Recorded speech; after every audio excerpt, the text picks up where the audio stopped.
Pat Block, the owner of Green Kids Resale Shop. Thank you for doing this for us. What I'd like to do is just start by asking a little bit about your background and how you got into this business.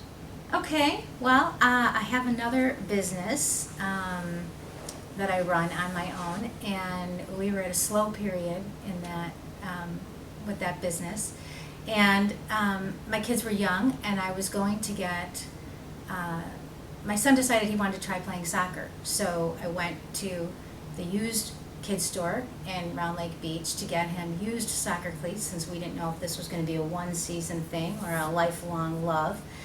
So I went there, and they were going out of business.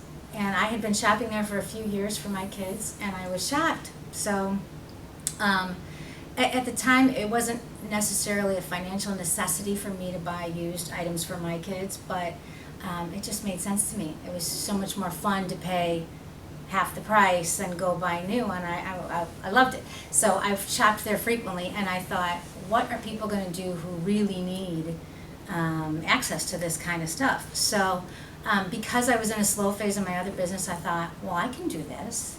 And so I talked with the landlords, and one thing led to another, and I reopened in the same space that the previous store closed in. It had been a children's resale store for about 10 years, I believe, prior to me reopening there.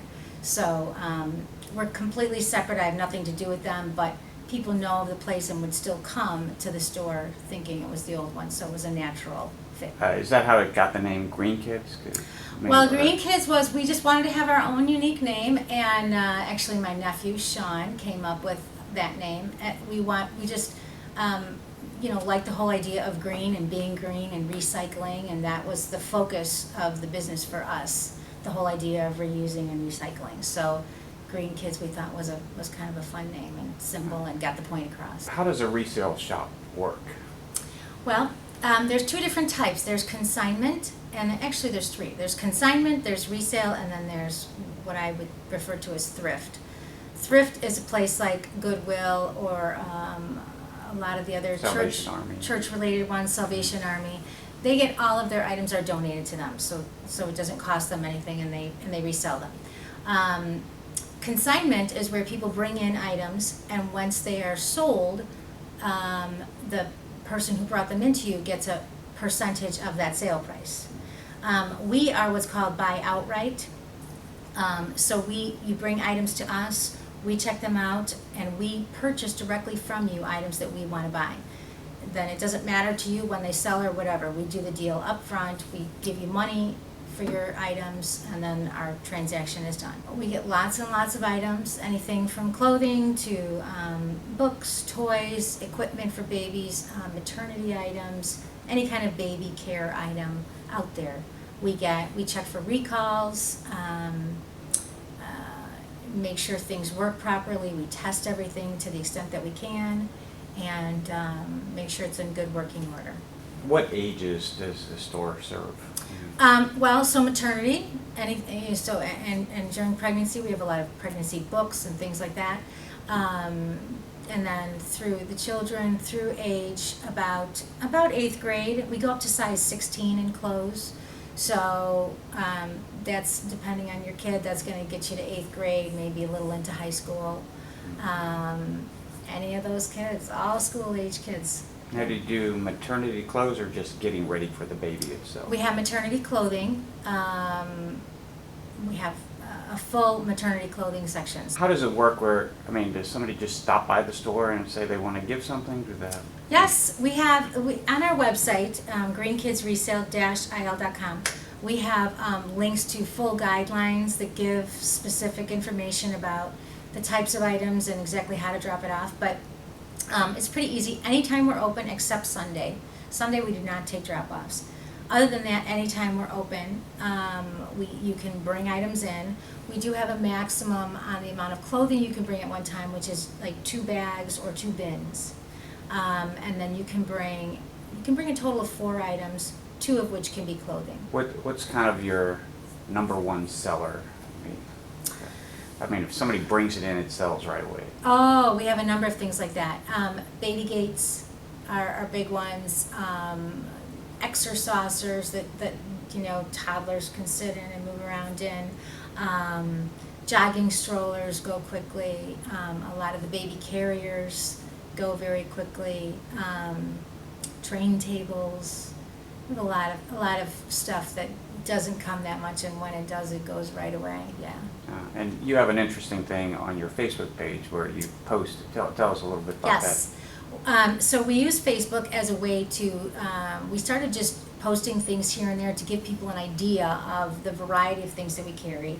And then we decided, let's every day pick 3 things that we got in that day, and show the pricing and what we have. So every day we post 3 new items. It sounds like there is a kind of a seasonality to the business. Just like your department stores, we have, we don't have all clothes out all the time. We have, when it's summer, we have summer clothes. In the winter, we have, now we're doing back to school, so we're clearing out the summer clothes, bringing out the, all the back to school clothes are out.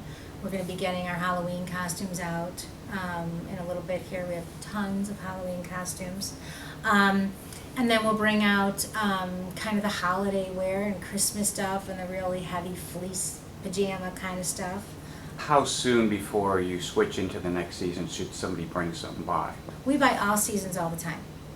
So as soon as you're done with that stuff, you're not going to need it again, you can bring it to Green Kids. Same thing with Halloween. You can bring your Halloween costumes right after Halloween. Your kid used it, done with it, you don't know somebody that you'd want to hand it down to, bring it in. We store up stuff all year round. So we've been storing up Halloween costumes and winter coats and winter boots all year. So we will still take it a week before Halloween, we'll take it during Halloween, we'll take it right after Halloween. So all seasons, all the time, no time limits. Is there any one product that somebody brings it in, it's like, ooh, they're going to get a lot of money for that? Or does that just depend on the condition? Or It depends on the condition most of the time, but there's also a price point at which people shopping resale are looking for. So if you have a $1,200 stroller, you might, it might be a great deal to get it for $600. Would we be able to sell a $600 stroller in our store? Chances are not. So we sometimes get items that are actually overpriced for our store, and we tell the seller, we can't be fair to you on this because we can't get what it's worth. You need to try and sell it on your own, or go to a high-end consignment shop or something somewhere. what do you do with all, let's say there's just extra clothes around. There's lots of extra Yeah. clothes. What's important to us is it all get reused somehow. We don't make any money off of it, but it gets used. The stuff that's really poor quality gets turned into wipes. They actually break down the material. It's really cool how they do it. And every bit of it gets used. They do go through and sort it all, and if there's stuff that they feel is still worth, a human somewhere will want to use, they pull that out and they send it to other countries around the world and things like that. So everything that comes into our store goes out to a place like that, clothing wise. When we have things like plastic toys, things that are recalled, obviously we throw out. All the clothing, which is the bulk of what we move, is reused in some way, which is really nice. Oh, that's very nice. Yeah. Worthy of the name Green Kids. Green Kids, there we go, supporting that whole thing. That's our focus. Yeah. Yes. Anything else about your store that I didn't ask that you want to share with people? Just keep it in mind as a resource for disposing of your things. I'm going to get on a soapbox a little bit here. One thing people sometimes, they say, well, if I can't get much money from you, I'll just give it to Goodwill. I want people to know Goodwill's mission is to employ people. I employ 13 people. I don't have nonprofit status. And I donate money to local schools. When you shop, we put you in our database if you give us your information, and for the area schools, we give them a percentage of profits on a regular basis.